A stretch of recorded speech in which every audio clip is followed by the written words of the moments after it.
कर्नाटक विधानसभा चुनाव के लिए अपना घोषणा पत्र जारी करते हुए भाजपा ने समान नागरिक संहिता के साथ एनआरसी यानी राष्ट्रीय नागरिकता रजिस्टर लागू करने का जो वादा किया वह इसलिए देश का ध्यान आकर्षित करने वाला है क्योंकि इन दोनों विषयों पर पहले ही व्यापक बहस हो चुकी है और अभी तक किसी नतीजे पर नहीं पहुंचा जा सका है। कर्नाटक के पहले भाजपा उत्तराखंड, हिमाचल प्रदेश और गुजरात विधानसभा चुनावों के अवसर पर भी जारी अपने घोषणा पत्रों में समान नागरिक संहिता लागू करने का वादा कर चुकी है। इन तीनों राज्यों में से वह उत्तराखंड और गुजरात में जीत हासिल करने में सफल रही, लेकिन अभी कहीं पर भी समान नागरिक संहिता की दिशा में कोई उल्लेखनीय प्रगति नहीं हो सकी है।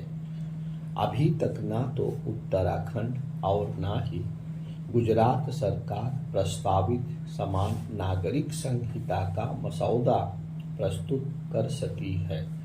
समान नागरिक संहिता लागू करना भाजपा का पुराना संकल्प है, लेकिन उसे पूरा करने के मामले में अभी तक ना तो केंद्र सरकार के स्तर पर कोई ठोस पहल हुई है और ना ही भाजपा शासित राज्य सरकारों की ओर से।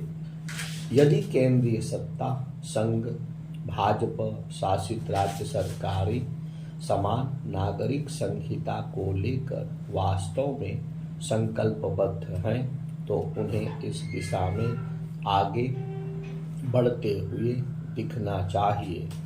अच्छा तो यह होता कि अब तक समान नागरिक संहिता को लेकर कोई मसौदा देश की जनता के विचारार्थ पेश कर दिया जाता।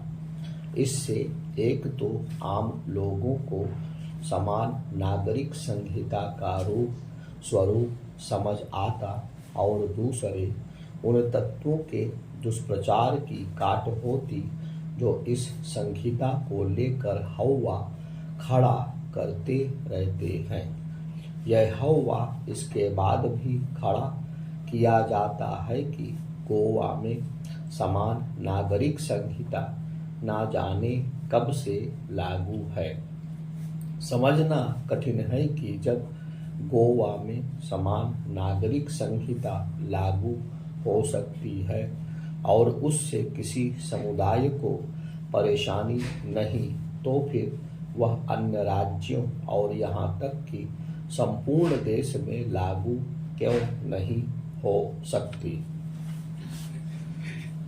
समान नागरिक संहिता को लागू करने में देरी का औचित्य इसलिए नहीं क्योंकि विवाह, तलाक, उत्तराधिकार और विरासत संबंधी अधिकारों को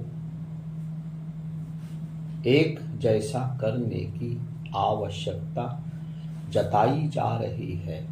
इस आवश्यकता की पूर्ति सही तरीके से हो सकती है तो समान नागरिक संहिता के माध्यम से। इसकी भी अनदेखी नहीं की जा सकती कि कई उच्च न्यायालयों के साथ सर्वोच्च न्यायालय भी समान नागरिक संहिता लागू करने की जरूरत जता चुका है। समान नागरिक संहिता केवल इसलिए लागू नहीं की जानी चाहिए क्योंकि संविधान निर्माताओं ने ऐसी अपेक्षा व्यक्त की थी।